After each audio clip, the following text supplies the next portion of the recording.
നടപടിയെടുത്തില്ല. വേറൊരു MLA-യുടെ വാട്സാപ്പ് സന്ദേശം, അപ്പൊ വാട്സാപ്പിനെ കുറിച്ചാണ് പുള്ളി പറഞ്ഞത്, മുഖ്യമന്ത്രി പറഞ്ഞത്.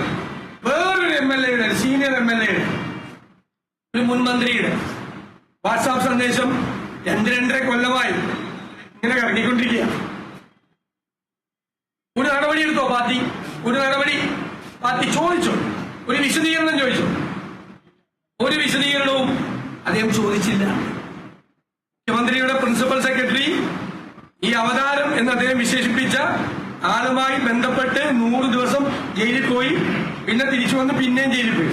മുഖ്യമന്ത്രിയുടെ ഓഫീസിലാണ് ഈ ഏർപ്പാട് മുഴുവൻ. ഈ ഏർപ്പാട് മുഴുവൻ മുഖ്യമന്ത്രിയുടെ ഓഫീസിലാണ്. എന്നിട്ട് ഒരു പരാതിയില്ലാതെ, FIR ഇല്ലാതെ ഉള്ള കേസിൽ ധാർമ്മികതയുടെ പേരിൽ ശക്തമായ നടപടി സ്വീകരിച്ച ഞങ്ങളുടെ മുഖത്ത് നോക്കി ഇത്രയും പേരെ സംരക്ഷിച്ചു ഇന്ത്യയിലുണ്ടാവില്ല ഇതുപോലത്തെ ഒരു രാഷ്ട്രീയ നേതാവ് പിണറായി വിജയനെ പോലെ.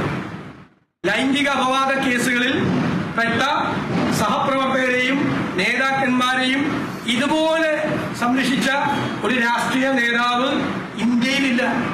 എന്നിട്ട് ഒന്ന് പറയാണ് പ്രതിപക്ഷ നേതാവ്, ഞാൻ പറഞ്ഞത് ചങ്കിലേക്കാണ് 4 പേരില് അദ്ദേഹത്തിന്റെ.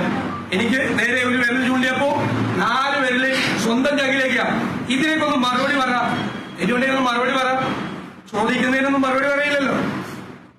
ഒരു ഷെയ്ഡി ക്യാരക്ടർ, കളങ്കിത വ്യക്തിത്വം അന്ന് മദ്രാസിൽ ഒരു അക്കൗണ്ട് തുടങ്ങി ഹവാലയും റിവേഴ്സ് ഹവാലയും നടത്തി മന്ത്രിയുടെ അക്കൗണ്ടിലേക്ക് വരെ നേതാക്കന്മാരുടെ അക്കൗണ്ടിലേക്ക് വരെ പണം അയച്ചു കൊടുത്തു എന്ന് പറഞ്ഞിട്ട് പാർട്ടി സെക്രട്ടറിയുടെ മകനുമായുള്ള തെറ്റായ വഴികളിലൂടെയുള്ള ബന്ധത്തെക്കുറിച്ച് ആരോപണം വന്നിട്ട് ചെറുവരിൽ എനിക്ക് ഈ മുഖ്യമന്ത്രി ചോദിച്ചപ്പോ പറഞ്ഞ് എന്തോ പറഞ്ഞങ്ങ് ഒഴിഞ്ഞു കളഞ്ഞു. ഒരു മറുപടി പോലും ഇന്നത്തെ പത്രസമ്മേളനത്തിൽ ആ കാര്യത്തിൽ പറഞ്ഞില്ല. അതുകൊണ്ട് ദയവ് ചെയ്ത് മുഖ്യമന്ത്രി ഞങ്ങളെ പഠിപ്പിക്കാൻ വരണ്ട, ഒന്ന് പോയി കണ്ണാടിയിൽ നന്നായിട്ട് നോക്കിയാൽ, കണ്ണാടിയിൽ നോക്കിയാൽ നിങ്ങൾ ആരാണ്, നിങ്ങൾ എത്ര പേരെയാണ് ചേർത്ത് നിർത്തിയിരിക്കുന്നത്, നിങ്ങളുടെ ചുറ്റും നിൽക്കുന്നതെല്ലാം ആരാണ് എന്നത് നിങ്ങൾക്ക് ബോധ്യമാവും. കണ്ണാടി നോക്കണം.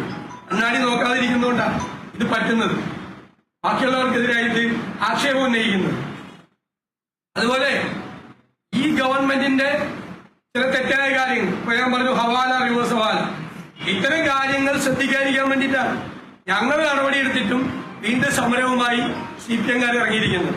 ആണല്ലോ ഇന്ന് വന്ന ഗുരുതരമായ ഒരു ആരോപണം. എന്താ? 108 ആംബുലൻസുമായി ബന്ധപ്പെട്ട് 2019 ഒരു കരാർ കൊടുത്തു ഒരു കമ്പനി, GVK EMRI എന്ന് പറഞ്ഞ കമ്പനി. ടെൻഡർ ഉണ്ടായില്ല.